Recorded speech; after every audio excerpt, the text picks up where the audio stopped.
जय श्री कृष्णा, जय श्री राम। आज मैंने भगवद गीता के अध्याय 7वाँ का अध्ययन किया और उसमें श्लोक 11वाँ है, जिसमें श्री कृष्ण भगवान कहते हैं कि बहुत जन्मांतरों के अंत में तत्वज्ञान हो को प्राप्त पुरुष मुझे सब कारणों का परम कारण और सर्वव्यापक जानकर मेरी शरण में आता है और ऐसी महात्मा बड़ा दुर्लभ है ना? क्या कहते हैं श्री कृष्ण भगवान कहते हैं कि सभी कारणों के परम कारण स्वयं श्री कृष्ण भगवान हैं। कोई सारे जीवों की उत्पत्ति श्री कृष्ण भगवान से हुई है। और कहता है इस दूसरी सृष्टि का उत्पत्ति श्री कृष्ण भगवान से हुई और इसका प्रलय भी श्री कृष्ण भगवान ही करते हैं, है ना? इसलिए श्री कृष्ण भगवान से श्रेष्ठ कोई नहीं और श्री कृष्ण भगवान के अलावा कोई उत्तम ज्ञान भी नहीं, है ना? और क्या कहते हैं, आगे कहते हैं कि श्री कृष्ण भगवान श्री कृष्ण भगवान कहते हैं कि ऐसी अवस्था में वह समझ सकता है कि भगवान श्री कृष्ण ही कृपा सर्व सार सर्वस्व हैं। श्री कृष्ण स्वयं सब कारणों के परम कारण है। यह सृष्टि उनकी उनसे स्वतंत्र नहीं है ना? यह सृष्टि उसके अधीन कार्य करती है। भले ही इंसान माया से मोहित होकर यह समझे कि यह सृष्टि लोगों के द्वारा चलाया जा रहा है, परंतु अगर देखा जाए तो सारे विधि-विधान जो हैं वो श्री कृष्ण भगवान के द्वारा ही संचालित होते हैं। आगे कहते हैं कि स्वतोपनिषद के तीसरे अध्याय में इस श्लोक का उत्तम वर्णन है। इस देह में बोलने, देखने, सुनने और चिंतन आदि करने की शक्तियाँ हैं, पर श्री भगवान से संबंध के बिना ये सब बिल्कुल व्यर्थ हैं। वासुदेव सर्वव्यापक एवं सर्वरूप हैं, इसलिए पूर्ण ज्ञानी भक्त उनके चरणों में प्रपन्न हो जाता है ना? आगे कहते हैं कि कामनाओं ने जिनके ज्ञान को हर लिया, वे ही अन्य देवताओं की शरण लेकर अपने स्वभाव के अनुरूप उपासना के विधि-विधान का पालन करते हैं। यहाँ श्री कृष्ण भगवान कहते हैं कि जिसके मन को इच्छाओं ने हर लिया है, जिसके मन पर माया का प्रभुत्व हो चुका है, जो माया के अधीन हो चुका है, वह व्यक्ति अनेक देवताओं को, अनेक इच्छाओं को पूर्ण करने के लिए पूजते हैं और उसकी उपासना करते हैं, जो सर्वथा व्यर्थ है, उसका समय का अपव्यय हो रहा है।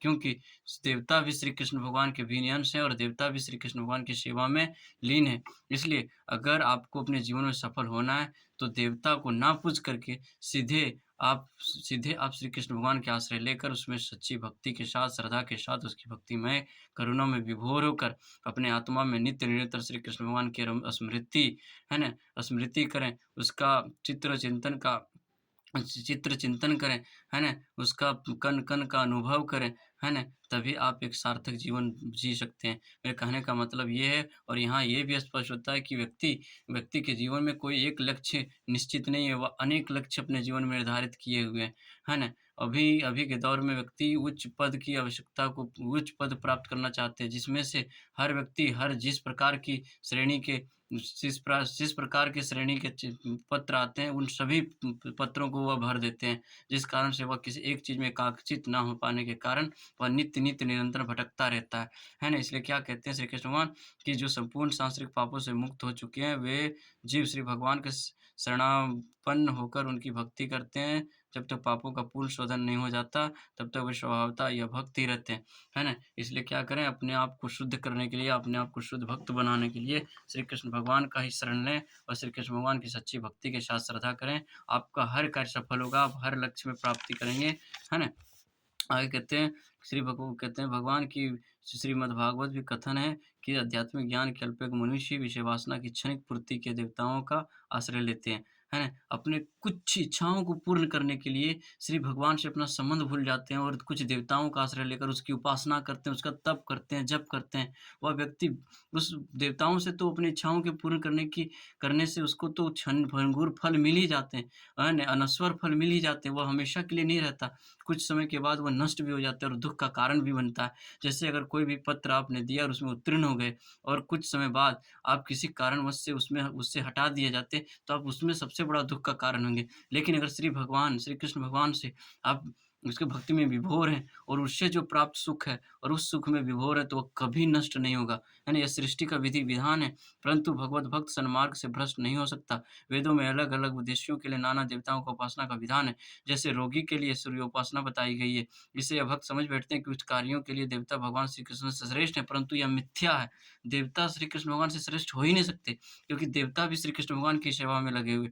श्री कहता है क्या कि वह सदा श्री भगवान पर निर्भर रहता है और भगवान स्वयं जो कुछ भी दें, उसमें उसे परम संतोष की अनुभूति होती है ना? अतः शुद्ध भक्त अपनी सांसारिक आवश्यकताओं की पूर्ति के लिए देवताओं से कभी याचना नहीं करता, है ना? कहता है जो शुद्ध भक्त होता है, वह कभी भी देवताओं के समकक्ष में जाकर देवताओं से याचना विच वि वि याचना नहीं करते, विनती नहीं करते, क्षणिक फल के लिए, क्षणभंगुर फल के लिए, है ना?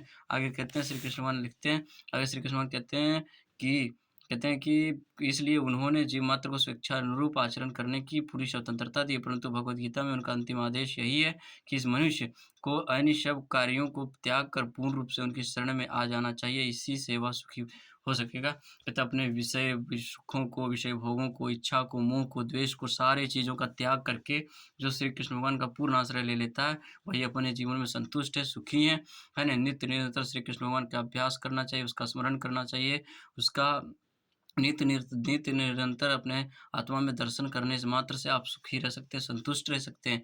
आगे कहते हैं कि जैसा लोक प्रसिद्ध है, भगवान की इच्छा के बिना पत्ता भी नहीं हिलता, है ना? तो कहता है कि सनातन प्राकृतिक जगत में विपदा का मारा मनुष्य देवोपासना करता है, जैसा वैदिक शास्त्रों में निर्देश है ना? कहता है भगवान के बिना पत्ता भी नहीं हिलता, ये चीज़ व्यक्ति को पता है ना? भगवान की इच्छा के बिना कोई भी कार्य पूर्ण नहीं होती, परंतु फिर भी वह क्षणभंगुर फल के लिए देवोपासना कर कर बैठते हैं। है ना? और गलती कर बैठते हैं। कहता है क्या कि उदाहरण स्वरूप रोगी को सूर्योपासना करनी चाहिए, विद्याकामी को विद्या देवी की सरस्वती का पूजा करना चाहिए, तो सुंदरी स्त्री की अभिप्सा वाले भगवान शिव की अर्धांगिनी उमा की आराधना करें।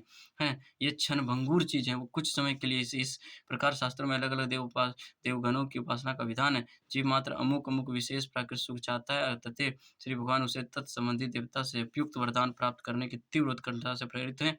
इस प्रकार वह अभीष्ट वर की प्राप्ति में सफल हो जाता है ना? और वह कुछ समय के लिए ही बना रहता है।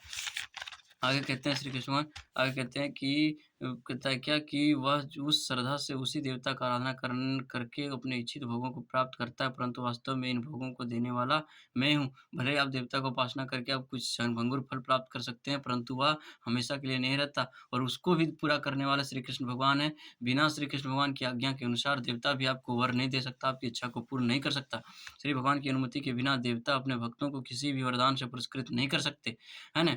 तो और आगे कहते हैं कि वास्तव में तो विषय सुख की याचना करना शुद्ध भक्त का लक्षण ही नहीं है ना? जो विषय सुख के लिए अपनी इच्छाओं को पूर्ण करने के लिए भगवान की भक्ति करता है, वो शुद्ध भक्त हो ही नहीं सकता, है ना? कहता है यह तब होता है जब किसी अनर्थ की वांछा करे जिसकी पूर्ति भगवान नहीं करते। चैतन्य चरितामृत में कहा कि भगवान की आराधना करते हुए भी जैसे विषय सुख की अभिलाषा है, उसकी इच्छाएँ परस्पर विरुद्ध हैं। देवोपासना भक्ति योग से बराबर नहीं हो सकती। देवोपासना है प्राकृत है जबकि भगवद उपासना पूर्ण रूप से अप्राकृत है। मैं देवों का उपासना करना या प्राकृत है ना? प्राकृत है, जबकि श्री कृष्ण भगवान की उपासना करना प्राकृत है, जो हमेशा-हमेशा के लिए बने रहते हैं और उसके उससे जो संतुष्टि मिलती है, वो हमेशा के लिए रहते हैं। परंतु उन अल्पबुद्धि मनुष्यों को देवोपासना से सीमित और क्षणभंगुर फल ही होता है। देवोपासकों देवलोक को जाते हैं, जबकि मेरे भक्त अंत में मेरे परम धाम को प्राप्त होते हैं। कहता है, जो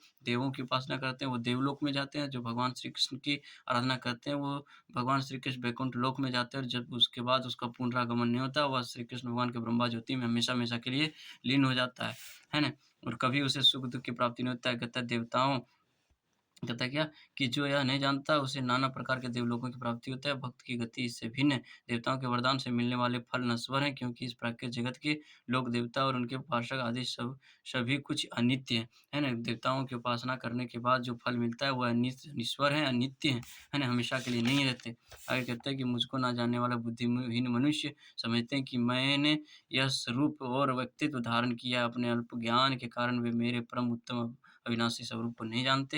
है ना? ब्रह्म संहिता के अनुसार वेदांत का स्वाध्याय करने मात्र से भगवत तत्व की ज्ञान होना दुर्लभ है। बिना भगवान की भक्ति किए सिर्फ़ वेदों का अध्ययन करने से श्री कृष्ण भगवान की भक्ति का कभी ज्ञान नहीं हो सकता। पूर्ण ज्ञानी आप बन ही नहीं सकते, तत्व का ज्ञान हो ही नहीं सकता।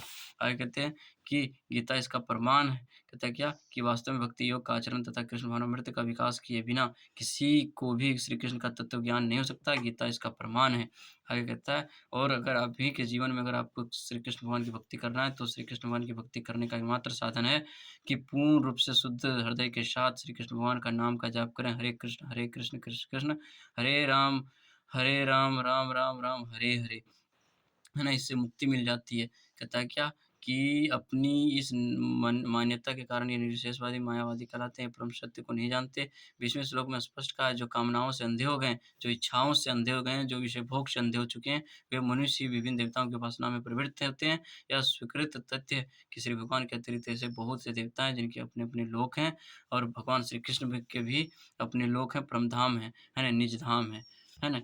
इस तरह से आगे कहते हैं कि आगे कहते हैं कि यहाँ यह भी उल्लेख है कि देवोपासक भिन्न-भिन्न देवलोकों में गमन करते हैं, जबकि कृष्ण भक्त परम धाम कृष्ण लोक को जाते हैं, है ना? कहता है जो जिस लक्ष्य की प्राप्ति के लिए हमेशा नित्य निरंतर अभ्यास करता है, वह उस लक्ष्य को अवश्य प्राप्त करता है। उसी भांति जो श्री कृष्ण भगवान का नित्य निरंतर अभ्यास, है ना, स्मरण करता है, उसका भक्ति करता है, वह श्री कृष्ण भगवान वैकुंठ लोक के जगत में अवश्य प्रवेश करता है ना? आगे कहता है पाठक इन सब तथ्यों को गीता से भली-भाँति हृदयंगम करें और यह सब तत्व का ज्ञान तभी हो सकता है जब आप गीता का अध्ययन करेंगे, स्वाध्याय करेंगे, तभी हो सकता है और तभी आप मुक्ति अपने जीवन से मुक्ति प्राप्त कर सकते हैं। मैं मूढ़ और अल्पज्ञ मनुष्यों के सामने कभी प्रकट नहीं होता, है ना? उसके लिए अपनी नित्य योग माया में छिपा रहता हूँ। इस प्रकार मोहित हुआ यह जगत मुझ अजन्मा अविनाशी अच्युत को नहीं जानता। जय श्री कृष्ण भगवान, जय श्री राम। आपका दिन शुभ हो, आपका जीवन मंगलमय हो।